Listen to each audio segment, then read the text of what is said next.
Hallelujah. Isang oras na sermon,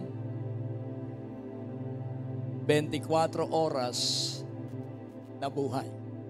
Kaya ang sermon tuloy-tuloy sa 24 oras, hindi sa pulpito lang.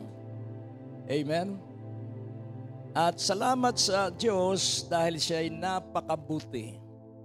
At tamang-tama sa mensahe yung awitin kaninang rumaragas ang pagpapala. Amen? Ako'y masaya. Dahil kung ano kami, gayon din kayo magiging. Amen? Kaya ako'y nalulungkot at natutuwa sa mga umaalis. Kalungkutan ko dahil hindi sila nakapagtiis. Disciple means a person that is highly disciplined. Yun po ang disciple. If we are all true and genuine follower of Jesus, those who will follow us will always see Jesus. And nais kong maunawaan mong mabuti, nung Friday, sa Friday night revival, nag-LBM ako bago pumunta ng gawain sa Medicor. At sabi ko sa aking asawa, ilayhan mo ako. At sabi niya, pahiran mo na lang isang iyong tiyan. Nawala si LBM. Ano ang ibig sabihin ng LBM? Kailangan pag may sakit ka, direkta ka agad sa Diyos. Lahat ng may sakit, tumawag sa pastor at magpalayhan. Hindi pinag-uusapan kung may kasalanan yung nagkasakit, patungan ng kamay, at kung siya may kasalanan, patatawarin. Amen? Maraming hindi alam ang katotohanan at kaya ito, nung sabihin ng Diyos, ibalik mo mamaya ituturo ko sa inyo kung bakit hanggang ngayon, 46 years ako'y naglilingkod pa rin sa Panginoon dahil dun sa susi. At makikita natin, enter His courts with. Ayan, so LBM, ano ang ibig sabihin? Lord, be merciful to me. At maraming pagminsan ay ihi ng ihi at ang naiisip agad ay UTI. Huwag UTI ang iisipin mo, huwag sakit ang iisipin mo. Unending thanksgiving intensely. Hindi ninyo narinig, UTI, unending thanksgiving intensely. Kaya yung tinuturuan ko noong 1980 sa Bureau of Soil, na siya ang leader, nung magkita kami 3 weeks ago, akala ko bata pa siya. Hindi tumatanda yung mukha. Sabi ko, anong edad mo na? 89. Pero yung mukha niya, bata pa. Tignan mo ang iyong katabi. Gusto mong maging bata ang mukha mo? Magpuri ka't laging magpasalamat sa Diyos. Amen po ba? And nais kong iyong maunawaang mabuti. Mamaya ipakikita ko sa inyo ang master key. At doon sa prayer meeting, ang sabi nung isang nagpatotoo,